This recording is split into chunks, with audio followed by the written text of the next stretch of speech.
안녕하세요. 오늘은 박흥수 변호사님 글 바탕으로 한번 얘기를 나눠볼까 하는데요. 부모님 사업을 자녀한테 물려줄 때, 이게 세금 혜택이 있다고 하더라고요. 이 부분을 좀 깊이 파고들어 보겠습니다.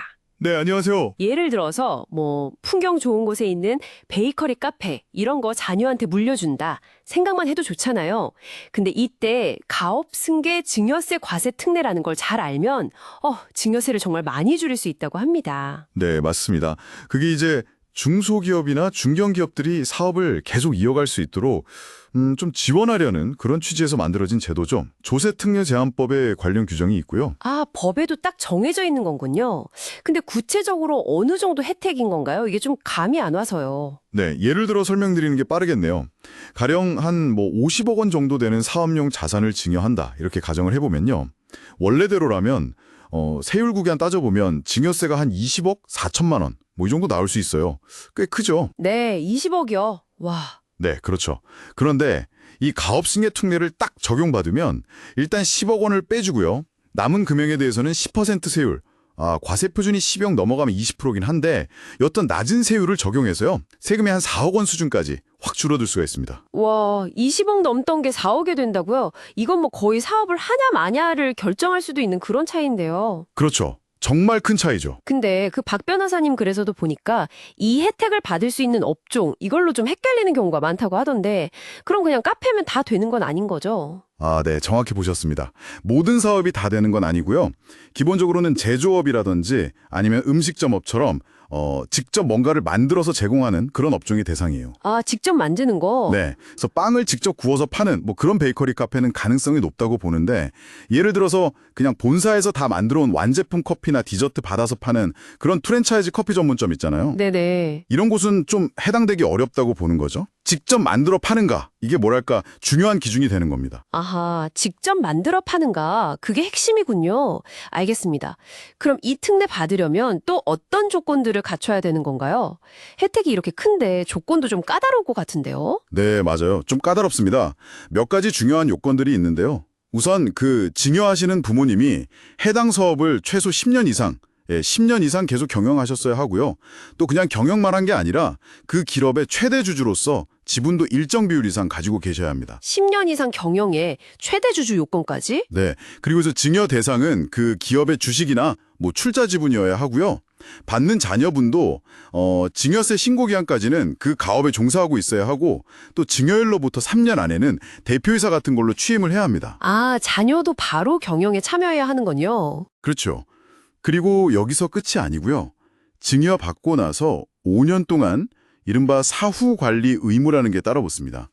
이 5년 동안은 대표이사직 유지하면서 사업 계속해야 하고요. 만약에 정당한 이유 없이 가업에 종사 안 한다거나 지분을 팔아버린다거나 1년 이상 휴업하거나 폐업해버리면 또 사업용 자산, 토지 같은 걸 상당 부분 처분해버리면 이 감면받았던 세금을 다시 내야 할 수도 있어요. 토지 같은 경우도 실제 야외 테이블 놓거나 주차장으로 쓰거나 이렇게 사업 목적으로 써야 하고요. 와, 부모님이 10년 이상 하시고 자녀가 받아서 또 5년 동안 대표이사 하면서 사업을 지켜야 한다. 합치면 15년 이상을 내다봐야 하는 거네요. 이게 진짜 가업이라는 무게감이 느껴지네요. 네, 맞습니다. 장기적인 관점에서 접근해야 하는 거죠. 혹시 근데 부모님이 이걸 생전에 증여를 못 하시고 갑자기 돌아가시거나 하는 경우도 있잖아요. 그럴 때는 방법이 없나요? 있습니다. 그럴 때를 대비해서는 가업 상속공제라는 제도가 또 있어요. 아, 상속공제요? 네, 이것도 비슷합니다. 돌아가신 부모님이 10년 이상 계속 경영한 가업이어야 하고요. 상속받는 자녀가 상속세 신고 기한 내에 그 가업에 취업해서 승계받아서 계속 유지를 해야 합니다. 그리고 상속받은 후에는 사후 관리 기간이 더 길어요. 10년입니다. 10년이요? 와, 증여는 5년이었는데 네. 상속은 10년 동안 업종 변경 없이 사업 유지하고 고용도 유지해야 하고 주요 자산 함부로 팔면 안 되고 이런 요건들을 지켜야 해요.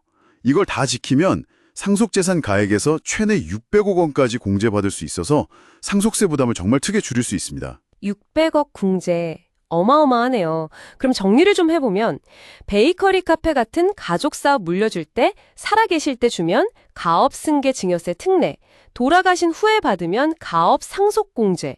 이걸로 세금은 확 줄일 수 있지만 둘 다 부모님이 10년 이상 경영하셨어야 하고 자녀는 증여 후 5년 또는 상속 후 10년 동안 아주 엄격한 조건들을 지켜야 한다. 이 말씀이시네요. 네, 정확합니다. 이게 가업의 어떤 연속성, 안정적인 승계를 돕기 위한 좋은 제도인 건 분명한데요.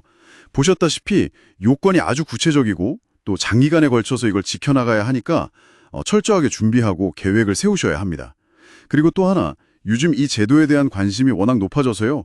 앞으로 뭐 요건이 좀 더 강화된다거나 아니면 관련해서 세무조사 같은 검증이 더 깐깐해질 수도 있다는 점도 좀 염두에 두시는 게 좋습니다. 네, 그러니까 혜택만 볼 게 아니라 그 뒤에 따르는 책임이나 조건들을 정말 신중하게 따져봐야겠군요.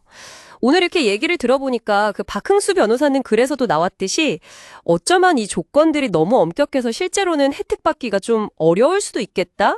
뭐 이런 생각도 드는데요. 이걸 듣고 계신 여러분들은 어떠신가요? 만약 여러분의 상황이라면 이 제도가 정말 현실적인 도움이 될 수 있을지 아니면 그냥 좀 뭐랄까 이상적인 이야기처럼 들리시는지 한번 각자의 입장에서 생각해 보시는 것도 의미가 있을 것 같습니다.